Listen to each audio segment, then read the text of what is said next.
បាទជំរាបសួរបងប្អូនទាំងអស់គ្នាបាទសម្រាប់ Alpha Zone 17នេះដែរគឺពាក់ព័ន្ធជាមួយនឹងត្រជាក់ចាញ់ថ្ងៃលោកពូគាត់យកមកឆែកមើលគាត់ថាឡានគាត់ត្រជាក់បានតែពេលយប់ពេលព្រឹកពេលល្ងាចទេថ្ងៃឡើងចាក់ចាញ់ថ្ងៃពេលយកមកឆែកមើលខ្ញុំចាប់ងារលការខ្ញុំបណិតមើលទៅឃើញថាហ្គាស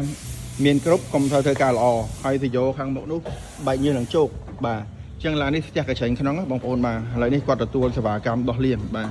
សម្រាប់ Alpha Zone 17ហើយសម្រាប់ Alpha Zone 17នេះគឺមានកញ្ច្រែង2មុខក្រោយអញ្ចឹងយើងរើទាំងមុខទាំងក្រោយមកឈុតមុខក្រោយហ្មងបងប្អូនណាបាទហើយចំណែកខាងនេះតាកាម៉ា010តាកាម៉ាពាក់ព័ន្ធជាមួយឡោករៀបមកឈុតបាទនេះ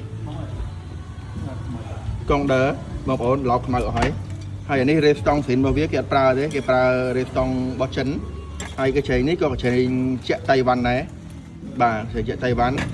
ហើយកញ្ច្រែងក្តៅឡោកអស់ហើយបងប្អូនបាទនេះដោះតម្រងចេញមើលបងប្អូនណាបាទឡោកអស់ហើយ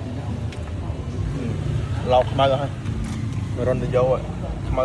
ហើយកុំសើក៏យ៉ាងដូចគ្នាខ្មៅអស់ហើយ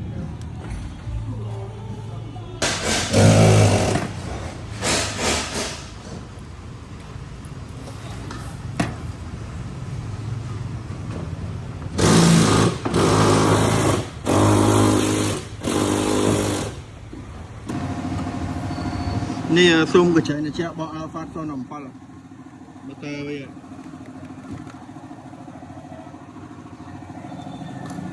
នេះកន្លែងកម្ដៅ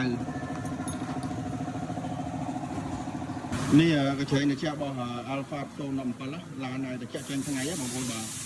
ដូចយើងរើមកចាក់ស្រីអញ្ចឹងបាទម្ចាស់ឡានគាត់បានឃើញហើយមកនេះទឹកដីចាំមើលបន្ទាប់ពីលាងហើយបានស្អាតហើយបងប្អូនបាទឥឡូវយើងចាប់ផ្ដើមលាងហើយបងប្អូនបាទបងប្អូនមើលទឹកដីនេះកញ្ច្រែងជារបស់ Alpha Zone 17កញ្ច្រែងខាងក្រោយ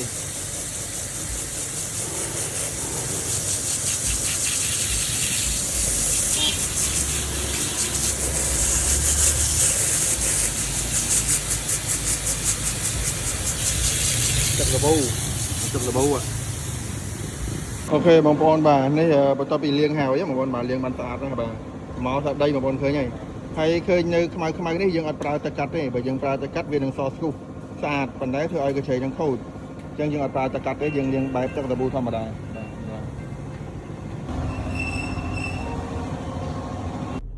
នេះកម្រិតត្រជាក់របស់ Alpha បងប្អូនបាទឥឡូវវាចោះទៀតបងប្អូនឃើញទេបាទ 5.2 បាទហើយយើងដាក់តាមកម្មឯងបាទហើយឡាននេះទៅចាក់ចេញថ្ងៃម្ចាស់ឡានគាត់ថាចាក់បានដល់ពេលព្រឹកពេលយប់ពេលល្ងាចឯថ្ងៃឡើងចាក់ចេញថ្ងៃតើគាត់ដាក់3កម្ម4កម្មអីបាទបានទៅចាក់សម្រាប់ឡាននេះបាទហើយនេះយើងបន្តទៅយើងធ្វើហើយ